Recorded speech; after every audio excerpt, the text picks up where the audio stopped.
مرحبا بكم في فيديو جديد ديال le cours Introduction aux sciences de gestion. نبداو les fonctions de l'entreprise. أول fonction, la fonction de direction. C'est la plus importante, elle consiste à coordonner les individus et les process pour réaliser les objectifs fixés. الإدارة هي أهم وظيفة ديال l'entreprise. الهدف ديالها هو تنظيم العمليات ولي سالاريي ودفعهم تجاه تحقيق الأهداف. العمليات هما مجموع المراحل اللي خاص تتبع باش تنفذ واحد المهمة أو جزء منها. مثلا باش تنتج اون شوميز قميجة في معمل خاصها دوز مجموعة من العمليات. La fonction الثانية هي la fonction financière.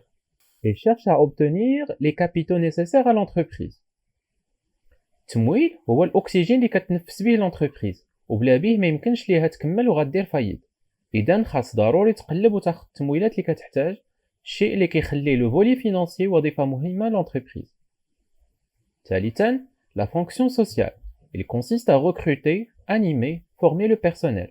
الموارد البشرية كيلعبوا دور كبير في أي انتربريز، وإلا عقلتو هضرنا على هذا الشيء في لا ديفينيسيون دو لونتربريز. كتهدف لا فونكسيون سوسيال لتوظيف العمال اللي غيفيدوها والمواكبة ديالهم عن طريق التكوين والتأطير باش يبقاو ديما منتجين. La fonction d'approvisionnement. Il consiste à fournir les matières nécessaires à exercer son activité. باش l'entreprise تقدم تمارس الأنشطة التجارية أو الصناعية ديالها خاصها ضروري هاد لا فونكسيون اللي كتمكنها باش تاخد السلع والمواد اللي كتحتاج. La fonction commerciale, il s'agit de la vente des marchandises aux clients. Sans la vente, l'entreprise ne pourra pas continuer d'exercer. بلا البيع ما غاديش يكونوا مداخل l'entreprise ودونك ما يمكنش تستمر في ممارسة النشاط ديالها. ملاحظة: chaque fonction peut être répartie en plusieurs services. Exemple, la fonction commerciale. اللي فيها le service étude de marché, service de vente, يعني service اللي كيدير البيع, etc. دابا ندوزو l'entreprise et son environnement. L'entreprise est un système ouvert en perpétuelle interaction avec son environnement. يعني أن l'entreprise بطبيعتها منفتحة على المحيط الخارجي ديالها، الشيء اللي كيجعلها في تعامل مستمر معه. في الماضي كان l'environnement de l'entreprise ما معقدش بزاف، حيت كان يكفي أنها تتعامل مع لي بارتي اللي عندهم علاقة مباشرة معها بحال لي فورنيسور، لي كليون، لي زومبلويي إكسيتيرا.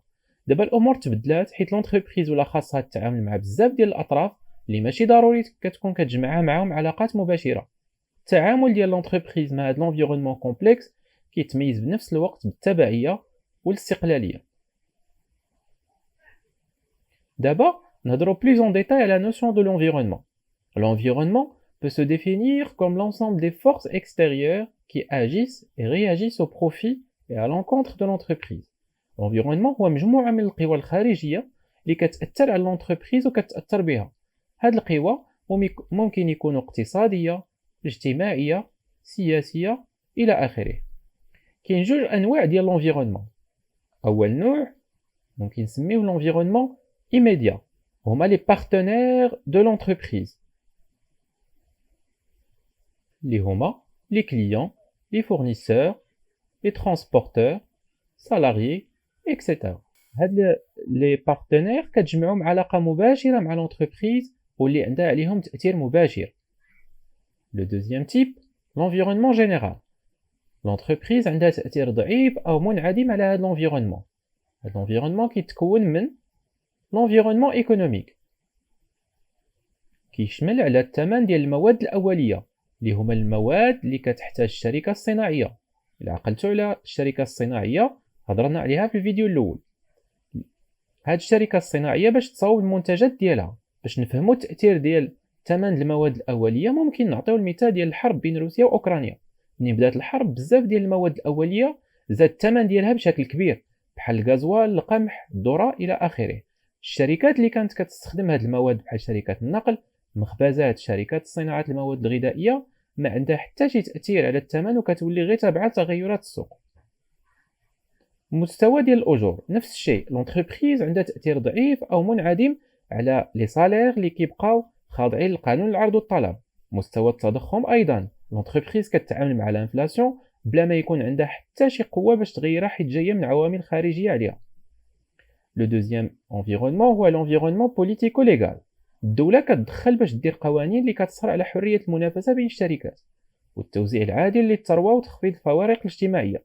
هاد القوانين كما يقدو يعاونوا الشركات الحالة ديال المنافسة، كيقدو يزيدوا الضغط عليها بحال الزيادة في لو سميك لو سالير مينيموم، يعني الحد الأدنى من الأجور.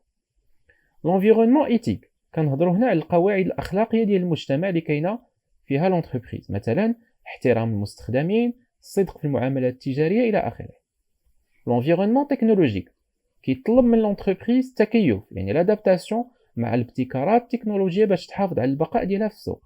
هاد الابتكارات كيهموا بالخصوص تكنولوجيات المعلومات والتواصل، وخصوصا الذكاء الاصطناعي اللي هو موضوع الساعة، وما يمكن حتى شي شركة تهمل الحضور ديالو. لونفيرونمون سوسيال كيهم بالخصوص تطور عادات الاستهلاك لي زابيتود دو كونسوماسيون، والتطور الديموغرافي والطبقات الاجتماعية إلى آخره. ولو ديرنيي تيب دونفيرونمون هو لونفيرونمون انترناسيونال. العالم هو واحد السوق كبير فين كيتنافسوا الشركات وفين كتلعب التجارة الدولية دور كبير.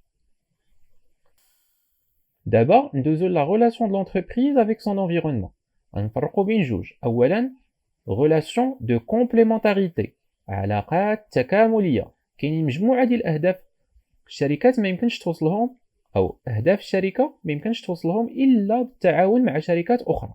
مثال تعاون معروف دارتو شركة فيراري مع شركة شاري اللي بدا أكثر من 100 سنة بهدف تطوير أحسن تكنولوجيات السباق الفورمولا 1، وأيضا نقصوا من انبعاثات المضرة بالبيئة. دوزيامون غولاسيون دو كونكورانس، علاقات مبنية على المنافسة. لي مارشي هما المكان المفضل للشركات باش يتنافسوا، وعلى أساسه كيتحددوا أثمنة البيع، لي بري دو فونت والربح اللي هو البينيفيس. المنافسة دائما هي في صالح لونتربريز لو كونسوماتور، حيث كتمكن الأول اللي هو لو كونسوماتور باش يشري منتجات بجودة عالية ولكن بثمن مناسب، وفي نفس الوقت كتخلي لونتربريز ديما كتحسن العروض ديالها، حيث الا ما دارتش هكا المنافسين ديالها غادي يحيدوها من السوق. دابا نهضروا على لي كاركتيرستيك اكطويل دو لونفيرونمون. اولا الي كومبلكس، اي معقد، وهذا الشيء راجع لكاع الاسباب اللي هضرنا عليها في هذا الفيديو، بحال عدم التحكم في لي بري دي ماتيغ بروميير، l'inflation, le niveau des salaires, etc. و دوزيامون الي توربيلون، اي منقلب او دائم التغير. هاد لي فاريابل اللي هضرنا عليهم غير مستقرين، كيزيدوا باستمرار وكيوقع هادشي بعض المرات بشكل مفاجئ. ارتفاع الثمن ديال الطاقه والمواد الاساسيه في بدايه 2022 هو مثال على هادشي. حتى شي واحد ما كان كيتوقع ان الثمن ديال المازوت غادي يوصل 18 درهم، او الثمن ديال الغاز بيوتان يوصل 800 دولار في السوق الدوليه. حتى لهنا غنكونوا سالينا الفيديو ديال اليوم. ما تنساوش ديروا ابوني لاشين وتفعلوا الجرس باش يوصلكم الجديد ديالنا. ما تنساوش تتبعوا الحساب ديالي على الانستغرام فين غنشارك معكم معلومات ونصائح مفيدة.